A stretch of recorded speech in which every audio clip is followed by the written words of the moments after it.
बच्चों, आज आपको फिराक गोरखपुरी जी द्वारा रचित जो कविता है आपकी पाठ्य पुस्तक में है रुबाइयां के बारे में बताऊंगा। सबसे पहले रुबाइयां क्या है ये इसको समझने की जरूरत है। रुबाइयां एक प्रकार का छंद है जो उर्दू में लिखा जाता है या फारसी में लिखा जाता है। जिस प्रकार हिंदी में छंद होते हैं, दोहा, सोठा, चौपाई, सवैये, कवित्त या अन्य जो छंद होते हैं, वैसे ही उर्दू में भी छंद होते हैं और उन्हीं छंदों में एक छंद है रुबाइयां। इसके बारे में आपको आज बताऊंगा। आप लोग ध्यान से समझेंगे।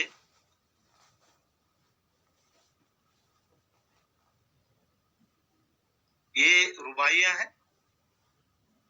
रुबाइयां छंद की एक पहचान भी होती है। इसमें जो पहला, दूसरा और चौथा, जो पहली, दूसरी और चौथी जो पंक्ति होती है, इसमें तुकांत होता है और जो तीसरी पंक्ति होती है ये स्वच्छंद मानी जाती है। तो ये इसकी पहचान है रुबाइयां छंद की। तो फिराक गोरखपुरी जी ने बड़े सुंदर ढंग से इसमें वर्णन किया है। इसमें इन्होंने माँ के आंचल में खिलखिलाते हुए बच्चे और माँ के अनूठे वात्सल्य प्रेम का सुंदर चित्रण यहाँ पर किया है कि किस प्रकार एक माँ अपने बच्चे के साथ वात्सल्य प्रेम में डूबी हुई है और किस प्रकार एक बच्चा भी अपने माँ के वात्सल्य प्रेम में डूबा हुआ है। इसका इसमें सुंदर सा वर्णन इसमें किया गया है। इसमें ध्यान से देखेंगे। आंगन में लिए चांद के टुकड़े को खड़ी, हाथों पे झुलाती है उसे गोद भरी, रह रह के हवा में जो लोका देती है, गूंज उठती है खिलखिलाते बच्चे की हंसी। इतना सुंदर वर्णन यहाँ पर किया गया है कि कवि फिराक गोरखपुरी जी कह रहे हैं कि माँ अपने प्यारे बच्चे को, प्यारे बेटे को, चांद के टुकड़े का मतलब यहाँ पर क्या है? चांद का टुकड़ा यहाँ पर ये बच्चे के लिए कहा गया है। माँ अपने बच्चे को जो है चांद का टुकड़ा कह रही है। तो एक माँ अपने आंगन में अपने चांद के टुकड़े को लेके खड़ी है, अपने बच्चे को लेके खड़ी है और हाथों पे झुलाती है उसे गोद भरी, और उसी चांद के टुकड़े को वह अपने हाथों पे झुला रही है। अपने हाथों में, अपने आंचल में, गोद भरी का मतलब होता है आंचल, गोद का मतलब यहाँ पर आंचल है। तो अपने आंचल में उसको झुला रही है, आंचल में भर करके हाथों में झूला झुला रही है। अर्थात माँ जो है अपने नन्हे कोमल बच्चे को अपने हृदय से लगाकर अपने आंगन में खड़ी है और अपनी बाहों में भर करके अपने हाथों से बच्चे को झुला रही है। बड़े प्यार से, बड़े वात्सल्य ढंग से जो है उसको झुला रही है।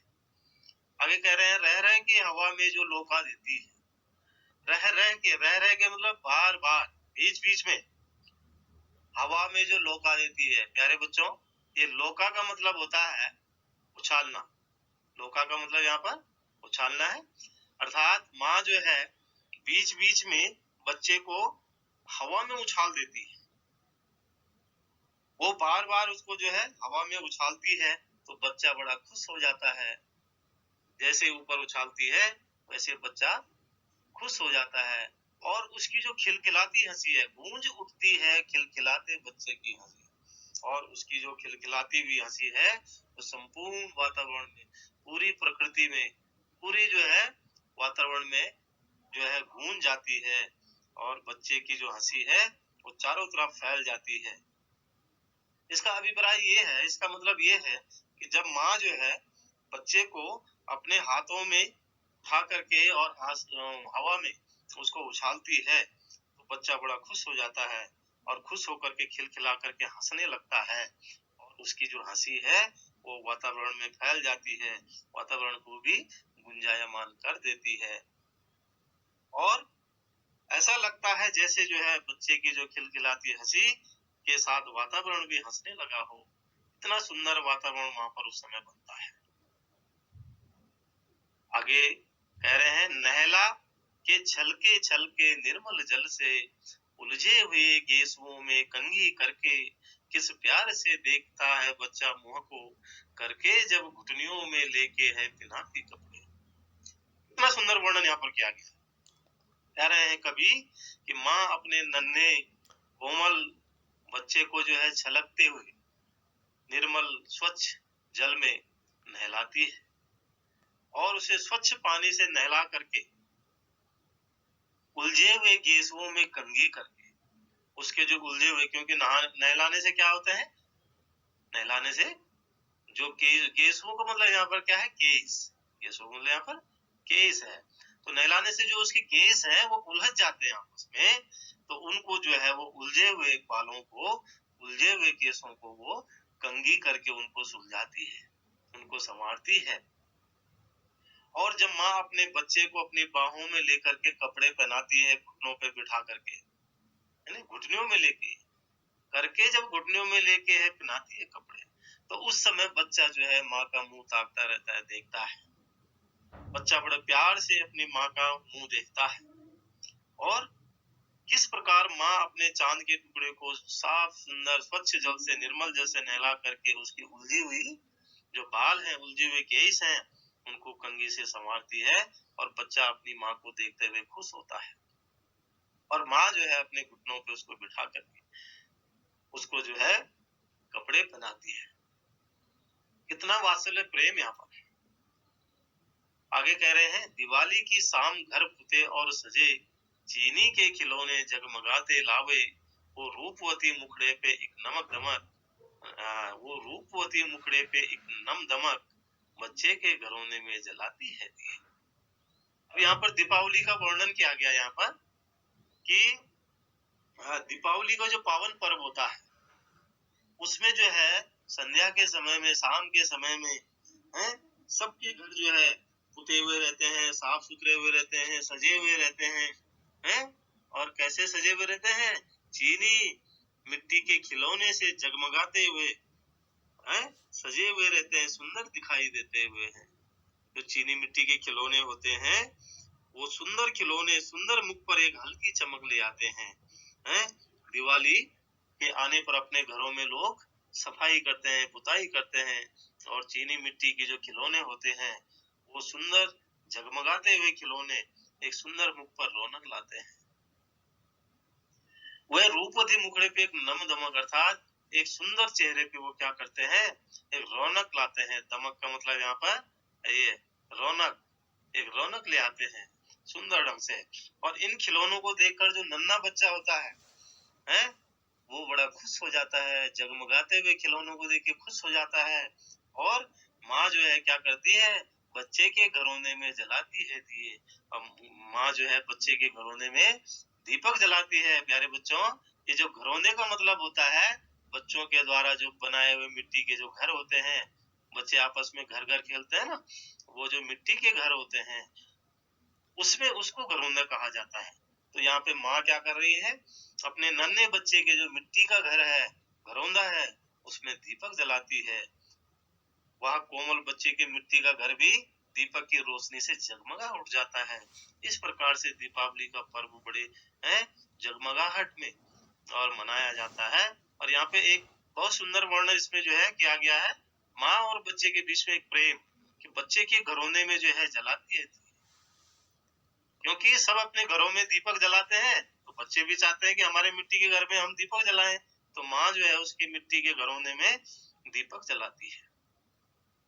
आगे कह रहे हैं, आंगन में ठुनक रहा है जिदियाया है, बालक तो हुई चांद में ललचाया है, दर्पण उसे देके कह रही है माँ, देख आईने में चांद उतर आया है।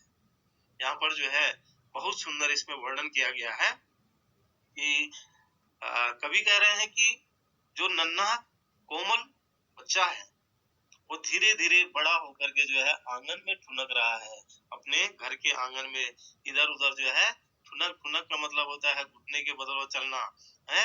वो आगे चल रहा है, चारों तरफ घूम रहा है, इधर उधर घूम रहा है, और जब आंगन में घूमते हुए उसकी नजर चंद्रमा पे पड़ती है, जिद आया है, फिर वो एक जिद पे अड़ जाता है। बालक तो ही चांद में ललचा है, क्योंकि उसका मन क्या हो जाता है, उसकी नजर चांद में पड़ती है, तो वो चांद में जो है उसका मन ललचा जाता है, और वो जिद करना शुरू कर देता है कि नहीं, मुझे यही चांद चाहिए मैया, मैं तो चांद खिलौना ले हूँ। हाँ, ये जो चांद का खिलौना है यही उसको चाहिए। वो जिद पे अड़ गया है, इधर उधर घूमते हुए, के बल पे घूमते हुए जैसे उसकी चांद को नजर पड़ती है, वह अपनी माँ से जो है उस चांद की मांग करता है, जिद करता है कि मुझे यही चाहिए, क्योंकि चांद की सुंदरता उस बच्चे का मन मोह लेती है, और उसको वही चाहिए, इसलिए वो जिद पे अड़ा हुआ है। अब माँ क्या करेगी भाई, उस चांद को तो ला नहीं सकते हैं, तो माँ भी मन को बहलाने के लिए, बच्चे के मन को बहलाने के लिए दर्पण उसे दे के कह रही है, माँ उसके हाथ पे दर्पण देती है, और उस दर्पण में उसी के चेहरे को दिखा करके कहती है कि देख, आईने में चांद उतर आया है। और चंद्रमा की तरफ भी दर्पण करके, चंद्रमा की तरफ उस दर्पण को करके, और उस चंद्रमा की जो छाया है, उसकी जो प्रतिछाया है, वो दर्पण में दिखाई देती है, और उसको बच्चे के सामने देख करके कहती कि देख, आईने में चांद उतर आया है, चंद्रमा जो है तुम्हारे आईने में दिखाई दे रहा है। तो बच्चा उस दर्पण में चंद्रमा को देख के बड़ा खुश हो जाता है, प्रसन्न हो जाता है। उसकी जो जो अभी ललचाई हुई जो आंखें हैं, उसमें एक चमक आ जाती है, अब उसकी जिद पूरी हो गई है। एक किस्म से माँ जो है बच्चे को बहलाती है, दर्पण में चंद्रमा को दिखा करके उसको बहलाना चाहती है, ताकि जो है बच्चे की जिद भी पूरी हो जाए। तो इस प्रकार से यहाँ पे बड़ा सुंदर वर्णन, एक वात्सल्य वर्णन यहाँ पर किया गया है, किस प्रकार से बच्चा जो है जिद करता है, चंद्रमा की जिद करता है, और माँ जो है कैसे उसकी जिद को पूरा करती है, और दर्पण देख करके, दर्पण में चंद्रमा की छाया दिखा करके जो है, और चंद्रमा का जो प्रतिबिंब है उसको दिखा करके वो बच्चे का मन बहलाती है। आगे कवि कह रहे हैं, रक्षाबंधन की सुबह रस की पुतीली छाई है, घटा गगन की हल्की हल्की, बिजली की तरह चमक रहे हैं लच्छे, भाई के है बांधती चमकती राखी। यहाँ पर रक्षाबंधन का जो बहुत पवित्र त्योहार है भाई बहनों का, उसका यहाँ पर सुंदर वर्णन किया गया है। रक्षाबंधन की जो पावन पर्व है उसका वहाँ पर कवि के द्वारा वर्णन किया गया है, और कह रहे हैं कवि कि रक्षाबंधन की सुबह रस की पुतीली, यानी कि जो रक्षाबंधन का जो त्योहार होता है उसकी जो पावन सुबह होती है, वो आनंद और मिठास की सौगात होती है। भाई बहनों के प्रेम में जो आनंद और मिठास होता है, वो एक मीठा बंधन होता है रक्षाबंधन। रक्षाबंधन की सुबह को जो है भाई और बहनों के मन में एक आनंद की अनुभूति होने लगती है। आगे कह रहे हैं, छाई है घटा गगन की हल्की हल्की, क्योंकि रक्षाबंधन जो है श्रावण पूर्णिमा को मनाया जाता है, श्रावण के महीना मनाया जाता है। तो यहाँ पर जो है कवि कह रहे हैं कि सावन के महीने में जो है आकाश में, गगन का मतलब आकाश, आकाश में जो है घटा छाई हुई है, हल्की हल्की घटाएं छाई हुई है। यानी कि कवि का कहने का मतलब ये है कि रक्षाबंधन का जो त्योहार है, उस त्योहार के आने पर आकाश में काली काली घटाएं, हल्की हल्की घटाएं छाने लगी है, क्योंकि उस समय श्रावण का महीना होता है। और आगे कह रहे हैं कि बिजली की तरह चमक रहे हैं लच्छे, और जो बहन है भाई के हाथ पे जो है जो चमकदार राखी बांध रही है, वो बिजली की तरह चमक रही है। जिस प्रकार से आकाश में छाए बादलों से बिजली चमकती है, उसी तरह जो रक्षाबंधन के जो कच्चे धागे होते हैं, उन कच्चे धागों में भी जो है क्या है, लच्छे चमकते हैं, यानी वो बिजली की तरह चमक रहे हैं। जैसे आकाश में बिजली चमकती है बादलों से, वैसे ही वो लच्छेदार जो राखी के धागे हैं वो भी चमक रहे हैं, जिसे जो है बहनों ने बड़े प्रेम पूर्वक जो अपने भाई की कलाइयों पे बांधा है, लच्छेदार राखियां बांधी है, बिजली की तरह चमक रहे हैं, वो बिजली की तरह चमक रहे हैं। जैसे बादलों से बिजली चमकती, वैसे वो चमक लच्छेदार धागे भी चमक रहे हैं। भाई के है बांधती चमकती राखी।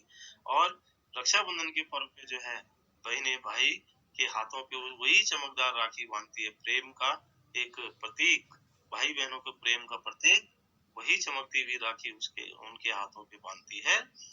और उन राखियों के बहाने वो अपने भाइयों के और कलाइयों की में बांध करके लंबी उम्र की जो दुआ करती है। और उनकी दुआ ही के लिए जो है लंबी उम्र की दुआ के लिए वो जो राखी के धागे हैं, चमकते हुए राखी के धागे उसको बांधती है। तो यहाँ पर कितना सुंदर वर्णन यहाँ पर रक्षाबंधन के त्योहार का भी किया गया है। तो इस प्रकार इसका जो काव्यगत सौंदर्य है उसको समझना है। काव्यगत सौंदर्य है कि एक तो इसमें अनुप्रास अलंकार है, कई जगह अनुप्रास है, पुनरुक्ति प्रकाश अलंकार। यहाँ पर जो है ये रह रह जो है ये पुनरुक्ति प्रकाश अलंकार है।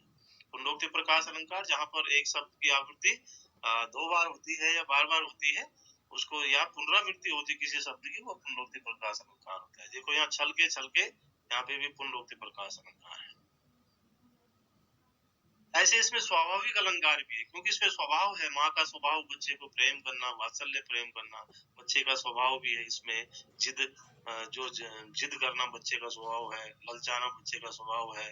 तो ये जो है यहाँ पे क्या है, ये जिद आया है, ललचाया है, ये सब क्या है, स्वाभाविक अलंकार है नहीं। और जैसे बच्चे को जो है घुटनों पे लेकर के पहनाती है कपड़े, ये सब क्या है, ये स्वाभाविक अलंकार है। इसमें जो है जो भाषा है वो मिश्रित भाषा है और प्रसाद गुण है इसमें वात्सल्य रस भी कहीं पे दिखाई दे रहा है। तो इस प्रकार से जो है इसमें इसका काव्यगत सौंदर्य है। भाषा जो है बहुत सरल है, सहज है, प्रभावमयी है।